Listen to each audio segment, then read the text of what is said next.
Hey guys, it's Stephanie, aka Miss Classy, and I'm here with the husband, Niko. Thanks, baby. We are the Local Talent Podcast, and we're looking for local talent to come have food and drinks with us while having some real talk. Tonight we're hosting dinner with the awesome Lawrence Breaux, or as we like to call him, LB. LB is an entrepreneur, golfer, musician, and father, and tonight he is about to tell us what's next, and it is... Hey babe, don't give it all away. Stay tuned and see what LB is cooking next. All right, let's go. Today, we are having crunchy tacos and refried beans.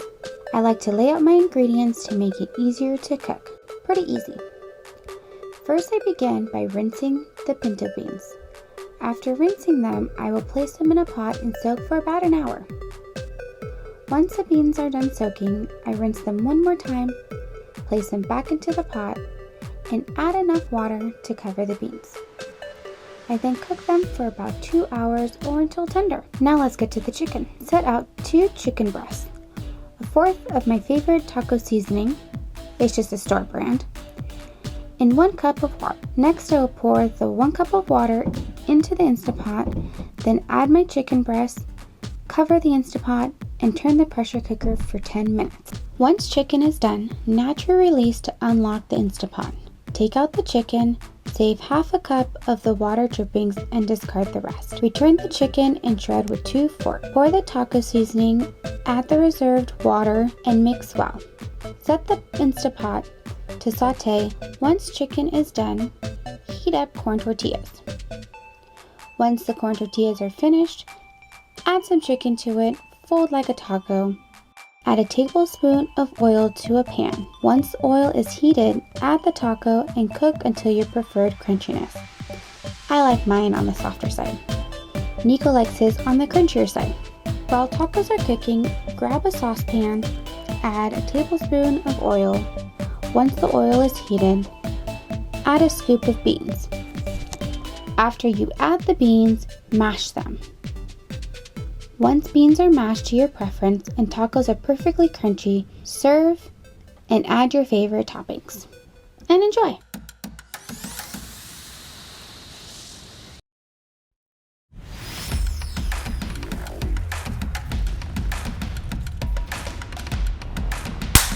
What's up, guys? Welcome to the Local Talent Podcast, and you know who it is. It's Miss Classy. Yeah, buddy. Niko on the mic, on the camera now. And we have our special guest today, Mr. LB, Lawrence Breaux. Thank you for coming out, bro. Thank you so much for having me. And the food is amazing, by the way. Oh, thank you. First time refried beans, guys. First time she ever made her first refried beans. And of course, it had to be for our old neighbor. We met, now we're 5 years fast forward, but in between then, a lot has happened. Huh. I want to say a lot's happened. Yeah, a lot's happening. You're an entrepreneur. Yeah. You are a father. I am. You are a musician. I am. And you're a golfer. Yeah, I am. Did I know there's more probably, but did I? That's enough for now. That's a highlight, right? Yeah, that's enough for now. So what came first, music or golf? Music. You know, how did you get into music? I always knew I wanted to play music. My one and only dream. When I was a little kid, all I wanted to do was travel the world and play behind artists. You know what I mean? Gentle. You wanted to be you, because that's who you are now. You're a musician. Yeah. And you travel around with different artists. Yeah. Well, like I said, I've lived my dream. To be honest with you, I mean, You've already lived it? That was literally, that was my only dream. My only dream was I just wanted to play drums. Wow. I wanted to play drums behind artists, you know what I mean, and travel the world. And I've been He blessed. did it. I've been blessed to do that. You know, my other dreams too was just I wanted to make a lot of money. You know what I mean, we all want to make money. Let's be real. We're still working on that. We're still working on that part, you know.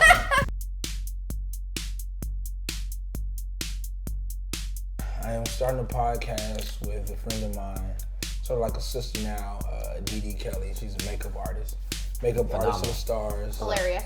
She's crazy. That's my crazy counterpart. You two, man. You guys are just like fire and ice, like bam, bam, bam, bam. So all we do is argue. We just argue and disagree on camera, and it But it's seems so to be funny. working. Like it's not like a like you're so mad argue. It's like a banter. Like you guys just It's go. brother sister love. You know, It's funny. It's like one of those where you're like, oh, I get that. You know, like you know what I think that it is? It's funny you say that. Yeah, it's not like we argue and fuss like that. I think, believe it or not, we're really trying to understand each other's perspectives, right? So I'm really trying to understand the thing about it. Like, when we talk about a subject matter or something like that, like I'm trying to understand her perspective, and just as much as that, she's trying to understand my perspective. It's not easy at all, you know, her trying to persuade me or me trying to persuade her, you know. I just want you to that male, female. There's two always. sides to every story. And there's three sides. It's like his side, her side, the And the truth. truth. You didn't know that? So who brings out the truth then? Because you're always gonna have your side. Only God knows. Yeah. I'm gonna have my side. Yeah. And then there's the right side, which is mine. An unbiased witness will probably bring out the truth. So usually when you hang out with us, you're the one that brings out the truth. I try to stay out of the middle of y'all conversations, man. Y'all stuff. But sometimes We have definitely. What do you mean, all the parties and poker nights, man? What are you talking about? You're right there in the mix. I've seen some nasty fights between me and Niko. Yeah. I got no shame in my game. And if you He ever, say, she say, you know, you guys should come on the show and we should Oh my talk about gosh. some things, man. woo, it might get too heated because sometimes we're both alphas. Yeah. And again, happy man, happy fam. No. The fact that you think that that's right, that may be shows a you that you're problem. wrong. Yeah, that may be a problem. And it's funny because half the time that we argue, which I'm sure happens with a lot of couples, we're saying the exact same thing. The All the exact time. same thing. So after we've like really like had it out, and then afterwards we like apologize. We're like, you know, I'm sorry. I really meant this, and then. I'll give you the look like, what the fuck? That's what I was saying. But we just didn't know how to say it to each other. So we're working on our communication. We're definitely. That's the biggest thing is just really working on communication because, like you said, you're saying the same things, but no one's listening at that time. So someone's got to shut up. You know, somebody's got to shut up and just let that person get it off their chest, and you know, and you grab the next one. You know what I mean, or whatever. And it's not. I understand it's not a competition. It's not who can yell the loudest or make the best point. Like, you guys are on the same team. And I think a lot of times too with marriages or relationships and stuff like that, you know, you don't realize that you're on the same team. When you get into an argument and you get into a fight, then you start going like this, and it's like, no, you just had a disagreement. You know That's what I so mean? true. Because at Just the end of the day, we disagreement. just got to move this way instead of move that way. Yeah. But okay, so Social Cypher. Yes. Please tell us about that. Social Cypher is I need Hop here to say what Social Cypher is. He does it really good. But no, Social Cypher, man, is actually we're having a launch party. We're having a launch party next week, actually. Next week? Yeah, you guys are invited. I'll get you the information. But Social Cypher, man, is basically, I have a love for independent artists. You know, Where did this passion come from? I'm a fan of the underdog. You know what I mean? Like, unless it's my team, like, you know, unless you're playing against the Lakers or whatever, like, I'll never root for you. You know what I mean? But I just love underdogs, man. I love for underdogs to win. You know what I mean? So with Social Cypher, man, it's just about independent artists, and we just created a platform for the artists to just come on the show and just give us a little piece of you know, share a piece of who they are. You know what I mean? And then you get a chance to hear them, you know, rhyme or sing or whatever with three other artists, man. So it's super cool. So it's half hip hop, you know, half hip hop and half R&B.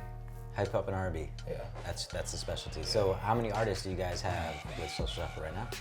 Or who are the big names? Each episode is four artists. Wow. So one male hip hop artist, one female hip hop artist, one male R&B artist, one female R&B artist. Wow, you're mixing the best. Oh yeah. And these are, again, man, these are people that you know, that the world at large may not know, but that's our whole point. So our goal is to create a platform, you know what I'm saying, that will display the talent of these individuals. I mean, I feel like what separates artists, you know, the known artists from the unknown artists is just that. They're just known. Doesn't mean that they're better. Yeah.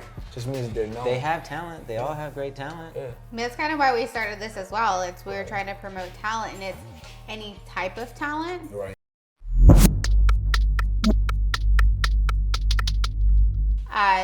Tell us about golf. Have you always done golf? Is that something new? Golf, man. I have been playing golf a little bit over 10 years. I think maybe like 11 years now. And I'm obsessed with golf. You know what I mean? And I don't know, people ask like, why do you love it so much? And I'm just like, I don't know. I guess it's just the thought of playing a game that you would never ever master. Like you can never master this game. Like you could be great, you could be amazing, but you're constantly having to improve. I mean, you can go out without even understanding golf. Like just know that you can go out and shoot a 70 one day and go out and shoot an 85 on the same exact course. Just I a have different no day. idea what that means. Shout out to Tyler Miller, PGA, golf instructor. But the thing I like about him, man, he's very passionate.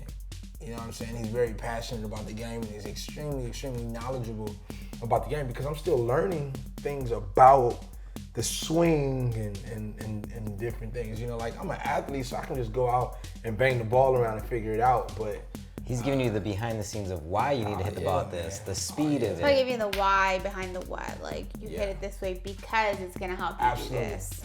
When I was out there recording him and everything, I was blown away just by listening to the terminology that and the vocabulary that Tyler was speaking. Yeah. Like it wasn't just, oh, hit the ball here. He loves what he does. That's loves awesome. it. He loves what he does. Love what you do because it shows when you love what you do. Oh yeah. Yeah.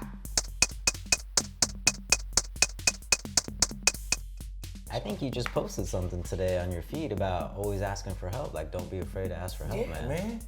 I think you have to ask for help. But it was funny, I was talking to a friend of mine too, and she was just saying that, you know, like it's easier said than done because it's like, you know, you don't want to, a lot of people don't ask for help because they fear being judged. I mean, I'm not gonna lie. I ask for your help, I'm not gonna lie.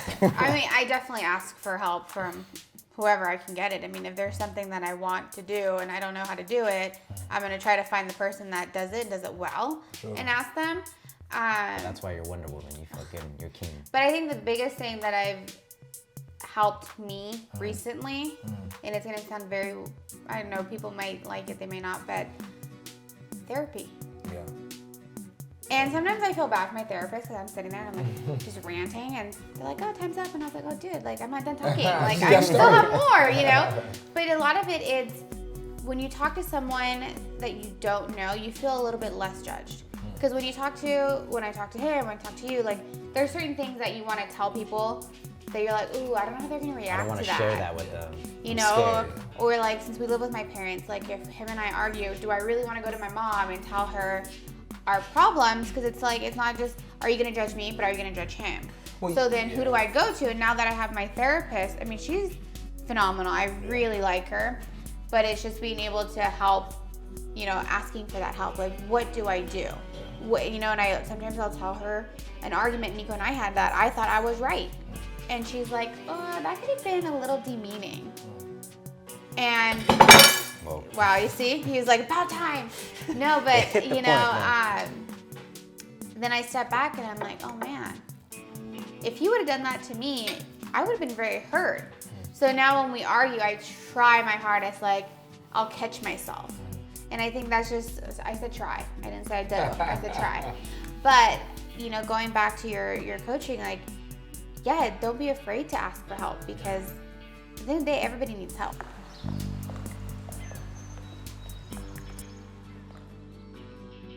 Balance in your life just in general, you know, I think that you turn out okay. You know what I mean? Balance is so key. You know, even me, I'm learning. You're juggling all these jobs, all these different roles. I'm learning to balance. I'm learning to slow down and be a little bit more intentional with everything that I do. Instead of having a list of 20 things to do today, maybe just spread the 20 out over the week, and focus on 4 or 5 at a time. So for our audience who might be, juggling multiple things, and how you said you spread it out in a week, what do you do to help your mental health? Because I know that's right now going around. Everyone's talking about, mental health. And what I do like about some of the celebrities I do follow on social media is they go on camera and they talk about their mental health. And I like when there's some people from the show called A Million Little Things. And if you haven't seen it, it's really a really good show. It talks about a guy who commits suicide and his best friends had no idea. Wow. Like they thought he was the happiest guy ever. And it just shows you that everyone struggles, regardless of how much money or how little money you have. Everyone struggles. So what do you do to kind of help keep your mental health on point? Well, I pray. I definitely have a relationship with God. I go to church. I do all those things. But really, to keep my mental health strong, again, like I said, I'm okay with talking to people that I trust. If I trust you, we could talk about anything. Like I'm an open book. I'm an extrovert. If I don't trust you, you won't get anything out of me. I'll be very surface. So that's really just how I kind of deal with it. Speaking about positivity or just mental health, I talked to somebody once and they talked about how sometimes for men, it's harder to deal with it because they have so much testosterone. Is that how I say it? Testosterone? Testosterone. There you go. And I was like, so what do you guys do to release it? Yeah, and a lot of people, they'll go to the gym, sex, or masturbate. So I thought that was very interesting because I was like, masturbate, like, are you watching porn? Like, why do you think? And then do people, if you're in a relationship, like, do women get upset that their significant other's watching porn because maybe they have so much that they need to release it? Yeah. Like, what do you think of porn? What do I think of porn? I'm not really into porn. He does the real thing, I'm just not really into porn like that. It's never really been my thing. Have I watched it? Sure. Have I seen it? Sure. But it's not really like my thing. And I don't know why it's like that, but... No, I 100% agree because there are times that... You've caught me watching porn plenty of times. In the beginning of our relationship, I was really offended. I was like, why? You really stormed out, are you watching porn? What the fuck? I'm like, I was really upset about it because I'm like, well, what about me? Like, am I not real enough? Or I don't know, it just made me have some insecurities. But now we do. Like, we'll watch it together. We'll watch it together. It is, make things interesting type of thing. That's all that matters. It's really getting those angles, those ideas. But we did watch this show called Slut Ever. Oh my gosh, yes. And there was this one segment where they introduced VR porn. And the person they had on there was Anna Lee, who's a director and producer for VR porn. And Niko, being the outspoken person he is, he was like, what if we were to try to get her on our show? So we're trying to get her on our show. So stay tuned and hopefully we'll be able to virtually see. Imagine just being right in it. Literally. So you guys are going to be on the show? I mean, if we could Not be the ever. if we could be the performers, I'm in for that too. With like going back to VR porn, how I can imagine people feel like they're there. People put on those goggles, they're in a different world. Well, sex, at the end of the day, sex sells. I mean, and the porn industry is a huge industry. I mean, it's probably $1 billion, $1 trillion industry, you know what I mean? Because people enjoy having sex. They enjoy, thinking about having sex, you know what I mean? So VR porn is, that's where it's at, I guess. So, like I said, not really my thing, but would it be something that I would check out? It's entertaining, I guess. So. Well, if we do get this, we'll have to invite you so you can. Please. I mean, if you're cooking again, I'm there. LB's there. Yeah, I'm there. I mean, I try to cook. But if it doesn't taste good, I'm going to tell everyone it was Niko. There you go. You got to sit there and take it, bro. Because we're on camera. Thanks. Thanks. Really, how about I cook one time? Usually put it right here. Hey, maybe I'll pop it everywhere. I am Lawrence Breaux. Like always, guys, hashtag what's next. We out.